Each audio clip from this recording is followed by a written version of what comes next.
Technical Kejal. आज हम बात करेंगे कि आप मैकबुक के अंदर अपना यूज़र अकाउंट कैसे क्रिएट कर सकते हैं, न्यू यूज़र कैसे बना सकते हैं। तो आइए शुरू करते हैं। यहाँ पे आपको सिस्टम प्रेफरेंसेस पे क्लिक करना है, उसके बाद यूज़र्स एंड ग्रुप्स पे जाना है। जैसे ही आप उस पर क्लिक करेंगे, यहाँ पे आपको एक लॉक का आइकॉन दिख रहा होगा, उस पर आपको क्लिक करना है। जैसे आप क्लिक करेंगे, आपको यहाँ पे अपना पासवर्ड डालना है अपने यूज़र का जो भी है। उसके बाद ये अनलॉक हो जाएगा। यहाँ पे जो प्लस वाला सिंबल जो हाइड था, वो अभी हम यहाँ पे क्लिक कर सकते हैं, वो अनहाइड हो चुका है। आपको यहाँ पे क्लिक करना है। यहाँ पे न्यू अकाउंट का ये टाइप है, मीन्स के किस टाइप का आप ये अकाउंट बनाना चाहते हो।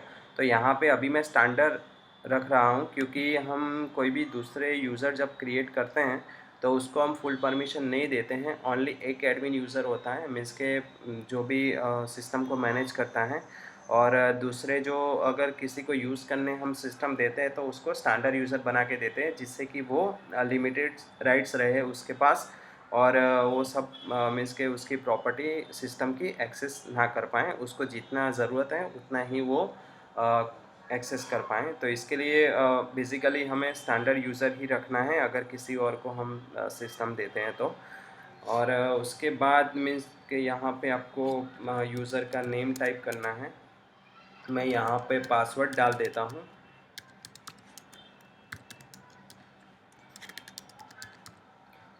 इसके बाद हम यूज़र को क्रिएट करेंगे। स्टैंडर्ड यूज़र क्रिएट करने के बाद उसमें क्या क्या प्रॉब्लम्स आते हैं, मीन्स के उसको क्या क्या परमिशन नहीं होती है, वो मैं आगे आपको दिखाऊंगा कि जब हम सॉफ्टवेयर अनइंस्टॉल करने जाएंगे, कोई एप्लीकेशन रिमूव करने जाएंगे, तो मीन्स के वहाँ पर एडमिन का पासवर्ड पूछता है, क्योंकि स्टैंडर्ड यूज़र को वो परमिशन नहीं होती है कि वो यूज़र अकाउंट के अंदर अपने अकाउंट के अंदर वो एप्लीकेशन को इंस्टॉल या रिमूव कर पाएँ। और बहुत ही लिमिटेड परमिशन होती है उसके पास। वो फाइल भी एक्सेस नहीं कर पाता, दूसरी जो भी हैं वो।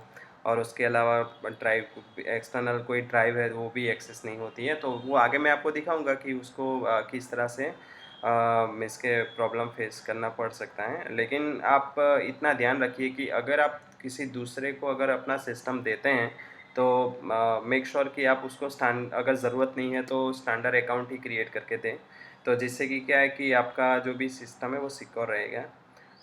ठीक है, देखते हैं आगे। मैं आपको टेस्ट यूज़र लॉगिन करके दिखाता हूँ। इसको क्लोज़ कर देते हैं। ये इसको लॉग आउट कर देंगे हम, इस जो यूज़र है इसको लॉग आउट कर देंगे, और जो हमारा टेस्ट यूज़र है उसको लॉगिन करें। यहाँ पे आप देख सकते हैं हम टेस्ट यूज़र से लॉगिन हो चुके हैं, और हमने ये जो यूज़र है वो स्टैंडर्ड बनाया है। तो अभी हम क्या करेंगे कि एप्लीकेशन को रिमूव करने का ट्राई करेंगे। यहाँ पे हम एप्लीकेशन रिमूव करने का ट्राई करेंगे, देखते हैं कि इसके पास वो राइट्स हैं कि नहीं, जिससे कि ये एप्लीकेशन को इंस्टॉल और रिमूव कर पाएँ। हम रिमूव करने का ट्राई करेंगे तो हमको पता चल ही जाएगा बेसिकली। तो फाइंडर एप्लीकेशन,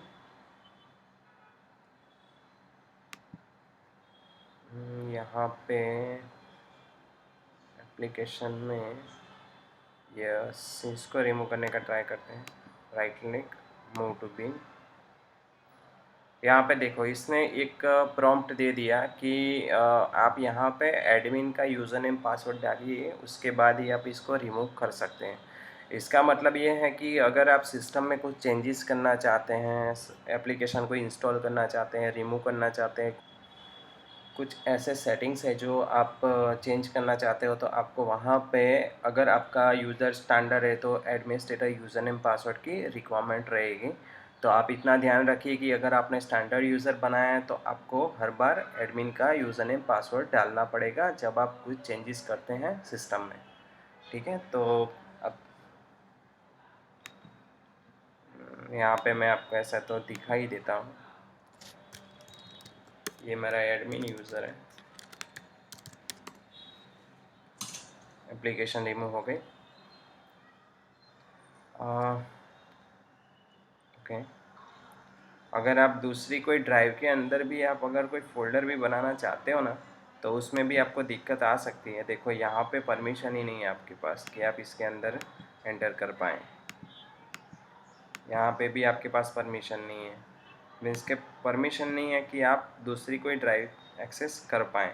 तो स्टैंडर्ड यूज़र की कुछ लिमिटेशन होती हैं। तो आप इस बात का ध्यान रखिएगा कि अगर आपने स्टैंडर्ड यूज़र बनाया है तो उसको मीन्स के कई बार कुछ चेंजेस करने के लिए एडमिन पासवर्ड की रिक्वायरमेंट रहती है। ठीक है, इस वीडियो में इतना ही। मिलते हैं नेक्स्ट वीडियो में, तब तक के लिए धन्यवाद।